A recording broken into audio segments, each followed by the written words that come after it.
I want to take up some other questions of religion with you now. Selassie is God. Now that's one of the difficulties that Ethiopians have, and I want to tread very carefully, because when you're dealing with people's gods, you have to tread carefully. You need to. Mm-hmm. Do you believe he's a living God? Yes, we observe a living God. We worship a living God. Yes? Why seek ye him among the dead? Jah liveth continually. But isn't he dead? Isn't who dead? Selassie. Who says that? Who says that? I thought he was dead and buried. You thought he was dead and buried. You thought he was dead and buried. Why did you think that? Because his bones were dug up recently. His bones were dug up recently. Did you follow that incident? And his own family reburied him. So someone here, a member of his family is here. Reburied him. Mm-hmm. Yet we have testimony of his own offspring saying that they have never seen his body, that they cannot vouch for him being dead, even though they are not Rastas. I'm just using your line of thinking. Yes? Okay, so I'm asking you. Because I'm the advocate of Rastafari. I'm certain he's... I'm putting you on the hot seat now. Yes. I'm certain he's dead and buried. Okay. You are certain he's dead and buried. I always expected God to have a certain imagery of good and decency and anti-despotic behavior and so on. Don't you agree? He does. That's in the very nature of anybody being God. Did he or did he not stash funds away? He did not. He did not. The Swiss embassy reported in a letter 100 million pounds, US dollars, 100 million that he stashed away in the bank accounts in Switzerland. Evidence. You wouldn't be for that at all, would you? No God behaves like that. You wouldn't, if the allegations were true. It doesn't arise for me to think of, because we know that those things are not true. And for someone who has seen that our legacy as black people stolen and destroyed by that kind of propaganda, I am sure that you realize that you have to question those things very closely. That is why I wanted to see how far you wanted to go without saying it's an allegation, and to put yourself as one who would say those things. Let me go a little further. Come. Are you accepting that if these were true, you may have to reorganize your theology? If they were true. Yes, but I am not even tempted to investigate something that is negative, yes? In other words, we know the person of His Imperial Majesty. We know of his integrity. We know of his love for Ethiopians. We know of his love for humanity. We know of his championing of equal rights right through the world. So why need we? So you're saying, I want this finally from you. Are you saying that these bank accounts that were established as his, that is not true? It is certainly not true. Okay, fine.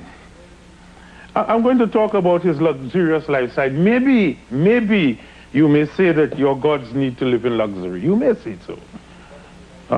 27 automobiles. Is your God do that? Your queen God. 27 automobiles. That's what I'm coming to. She don't claim to be God, though. Nobody claims her to be God. How many do you think he should have?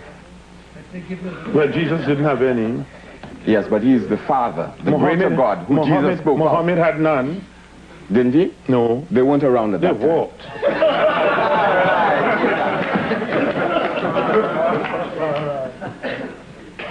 I mean, I'm coming also to, in this luxury, and you may accept, as the brother there accepts, that if the Queen has it, Selassie should have it.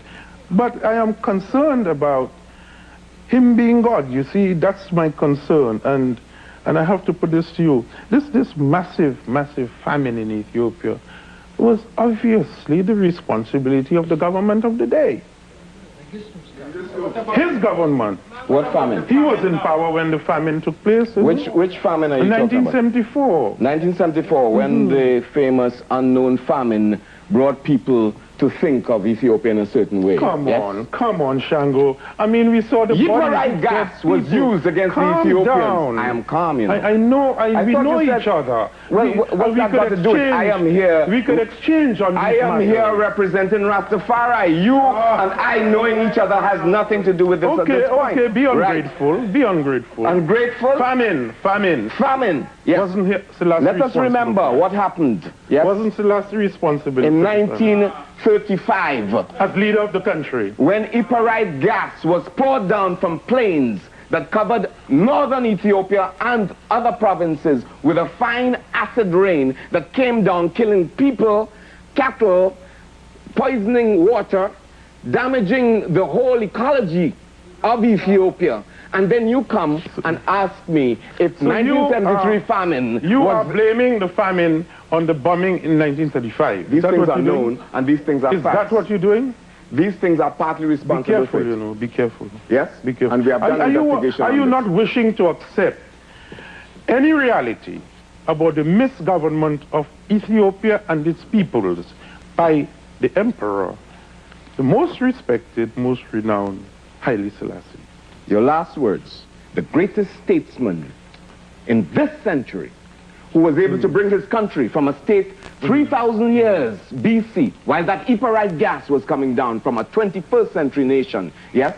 And to bring it like an unwilling child towards the 20th century. No one can even assess that work. Why don't you accept Selassie's serious flaws and therefore revise your theology? Because you haven't shown me any serious flaws. What serious flaws? Thank you, Shango Bako. After the break, I'll be taking further evidence from some interested parties.